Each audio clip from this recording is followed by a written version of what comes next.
So I just got an email from an investor who said they want to start in real estate investing, but they're scared of failing. I'm going to answer this question, but I'm going to recruit Kamiko. How would you suggest that they start? Just do it. How about we give them some guidelines to start? Yeah, sounds good. In this video, we're going to show you how we overcame the fear of failure to create a multi-million-dollar short-term rental portfolio. And at the end, we'll give you a bonus tip that will help increase your odds of success. The first rule is going to sound very cliche. Anytime that you hear people talk about real estate, they're going to say location, location, location. And that's even more true when it comes to short-term rentals. So the very first thing about location is that you got to make sure that your city allows you to do short-term rentals. Now, after you make sure that the city allows it, make sure that the location that you're looking at, that you don't have an HOA restriction that's going to restrict on how and who you can rent to, as well as any condo or apartment associations. They may also have rules on renting. So just make sure all the bylaws allow for short-term rentals. So the second thing about location is you want to make sure the city or town you're in has something that's going to attract guests. So what is making your guests come for a weekend or a week?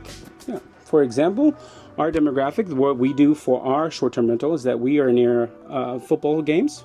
Not near football games. We're in a college town that has football games, and that is our major attraction. That's why guests come to stay with us. It's also the universities. We have visiting professors. We have family who visit students. Lots of graduation days. So being in a major college town was a no-brainer for us. Maybe your town has an amusement park. Maybe your town has a river or a lake, ocean, beachfront. Yeah, there is mountains, lots of hiking. There's outdoorsy people in existence. The key thing is that you got to make sure that you're just not in a town that's middle of nowhere, sleepy, with no attractions, because who's coming to visit? So rule number 3 under location is to make sure that you don't have a lot of competition.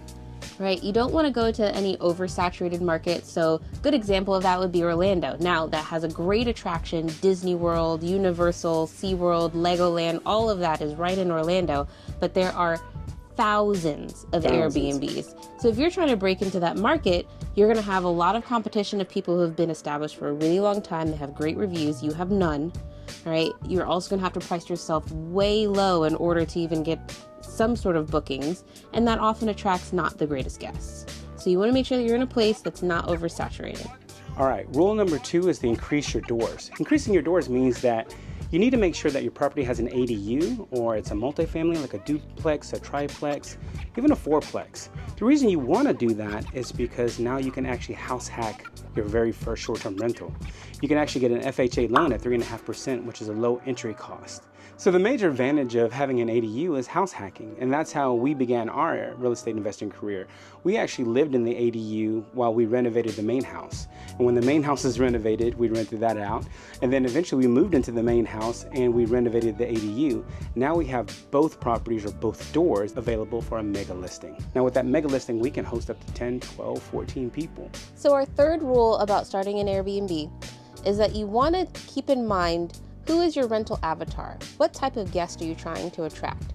If you're in a place and you want to attract those large family groups, make sure you get a place that has more than 2 bathrooms, because getting 8 people ready in the morning with 1 bathroom is never going to work. You're going to get terrible reviews. If you want to rent to those traveling professionals, make sure you got high-speed internet if you have a digital nomad coming through, and a good workspace that's nice and clean that they can occupy and do all of their work.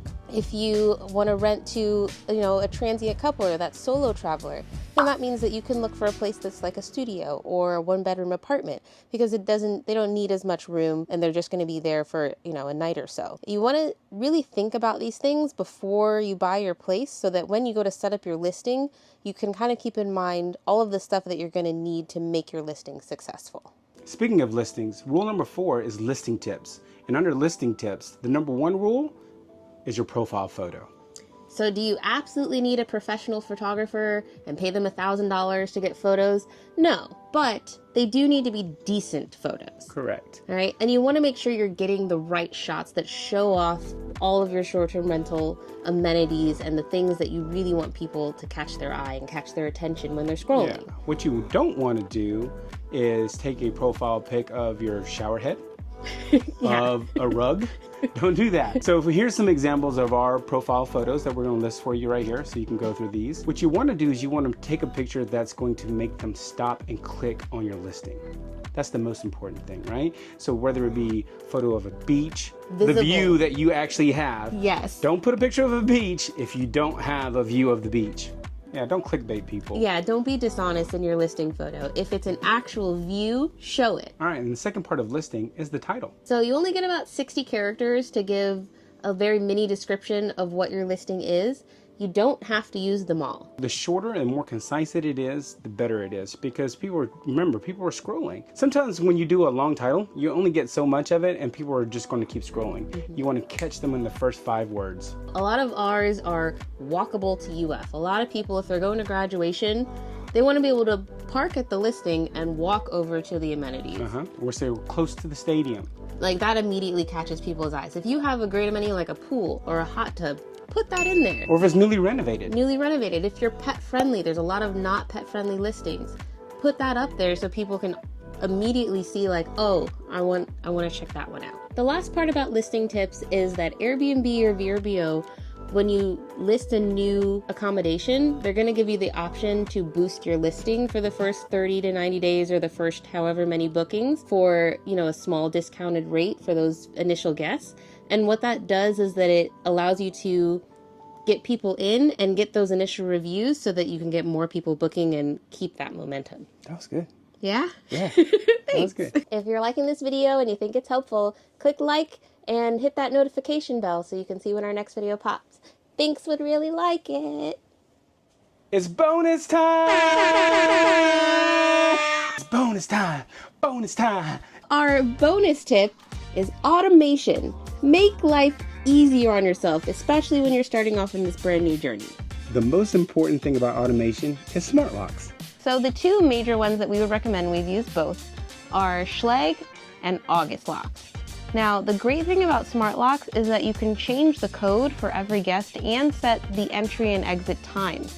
So those codes will deactivate after the listing so people can't come back and try and rob your place. It's true, it happens. Yes, it is true. It happens. You can also set specific codes for your cleaners, handymen, pest control, all of that will be available.